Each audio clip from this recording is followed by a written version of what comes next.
It's possible that no one's going to warn you about these things before moving to Tampa, but we want to give you full disclosure. So let's go ahead and get into it.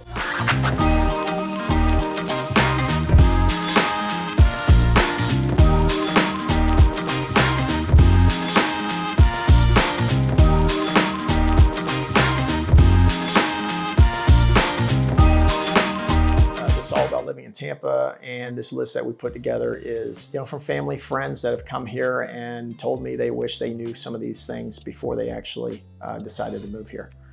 So anyway, if you have any questions about finance or anything in general about the Tampa Bay area, please let us know. My phone number and email will be below. If this video is helpful for you, please subscribe and hit the like button for us. So the first thing is the rainy season. It's going to start from June and it runs into September, which is our hurricane season. Is August, September is really when that becomes prevalent. Some things about the rainy season that people aren't thinking about is late afternoon showers. I can tell you from experience with my kids or coaching, soccer season starts and almost always the scheduled practices always get canceled because the fields are too soggy. It's going to tear up the fields if the kids get out there, and it's usually afternoon showers. So I'd plan accordingly based on vacations, based on traveling over the summer. One thing I'd keep in mind if you're working with budgets, you might mow your own lawn, but if you have a service company that comes out and mows your lawn for you, during the summer, they might charge you a little bit more money because they're probably going to have to come out every, 4 to 6 days versus maybe every week or every 2 weeks or 3 weeks, in the winter because grass isn't growing as much. Homestead exemption. I know we're talking about a lot of negatives that people, wish they knew. Homestead's actually a positive. Your property tax bill, you can file for homestead. It's going to reduce the assessed value of the property through the county. So it's going to save you about, let's call it $600 a year. So it's nice savings, nothing huge, but figure about 50 bucks a month.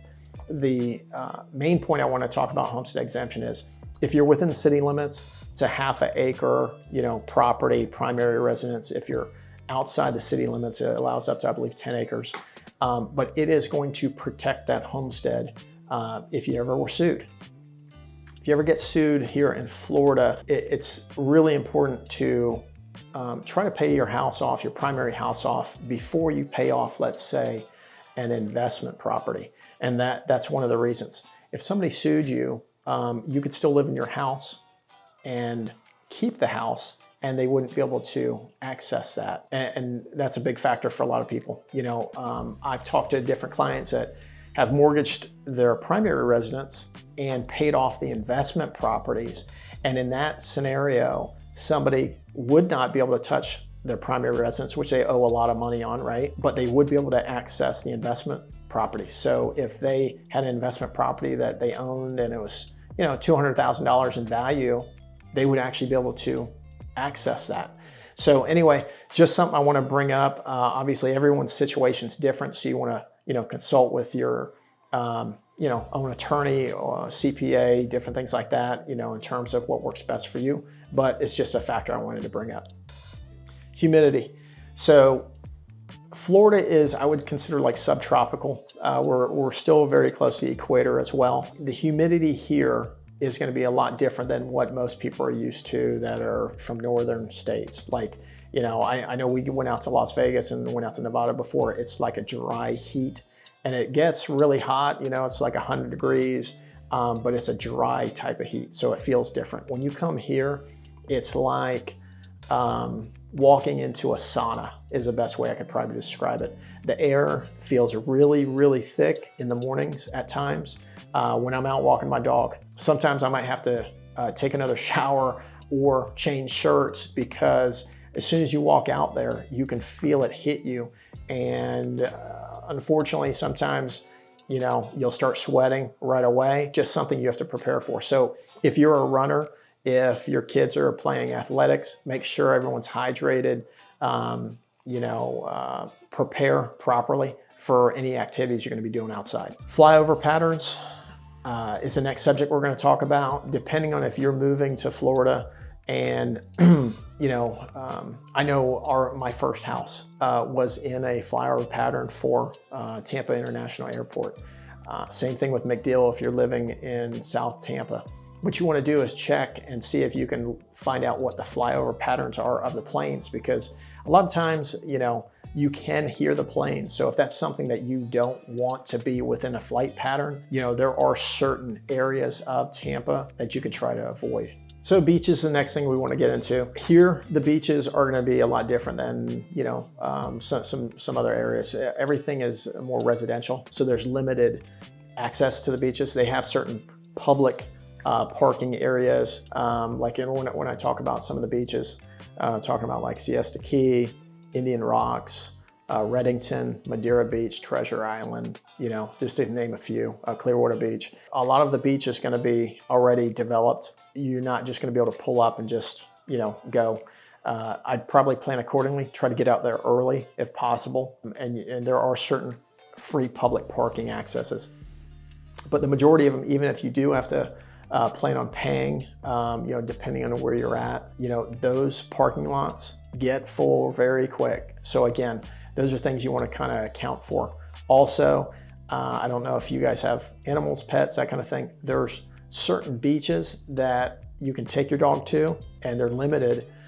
So it's something that, you know, I didn't know about. We got a puppy this year, and I did some research on it just to see where we're able to bring our puppy. So things that you want to know about would be you cannot take the dogs on the beach unless you get into certain areas. So you want to check that out depending on where you're going and plan ahead. All right, so most people know about the gators and the water moccasins here in Florida.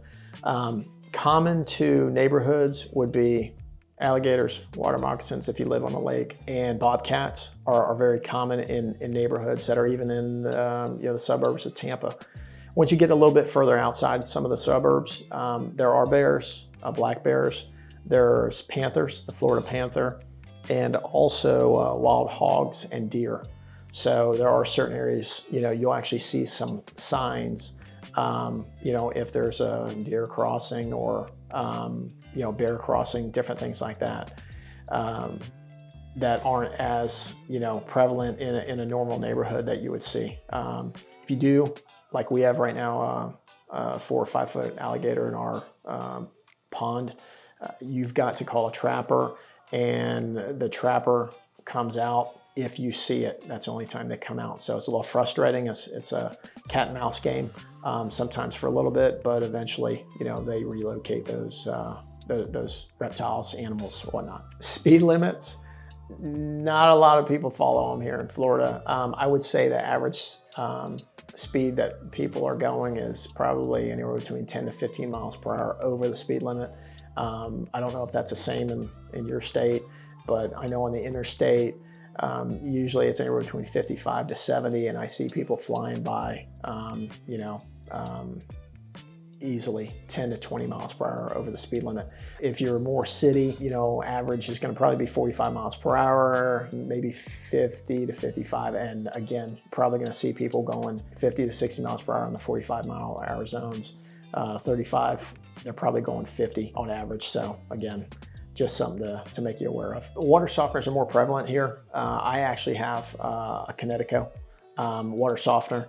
There's a lot of different types. The type I got, I have public water access, but sometimes there's a smell to the water, even though they clean it and whatnot. There's a smell to it, and the particular water softener that I got removes that smell, along with giving me soft water instead of hard water. So I know my wife and my daughters, they want that soft water when they're washing their hair and different things like that. So I don't know if that's something that you're used to in the area that you're coming from, but I can tell you it's probably 8 out of 10 homes here have water softeners. So you can probably pick those up anywhere between 500 or less up to 2,000 or more. There are a ton of billboards with attorneys' names, phone numbers, and those kind of things. That's probably because there's so many crazy drivers here in Florida. There's even, I've heard of different things like where if you're not paying attention, you know, people slam on the brakes to purposely make you run into the back of them. It is flat here in Florida. So I know there's going to be some hills, but you're not going to have mountains and peaks like you might be used to if you're living in certain areas to use as landmarks. In this area, maybe Dade City, you might find a few hills, but for the most part, it's going to be very, very flat. Actually, we're shooting from Carrollwood, and we can actually see downtown Tampa on a clear day, to kind of give you an idea. Plan on it being flat, not a lot of hiking in terms of mountains, hills, anything like that. You know, if you want to hit the woods, you know, that's probably the most you're gonna get out of hiking. If there's something on the list that you didn't know about, do us a favor and comment below. If you have any additional questions about finance or anything about Tampa Bay area in general, please schedule a call. Contact information is below, and subscribe if you want to see more videos like this. Otherwise, we'll see you on the next one. Now, this is the end.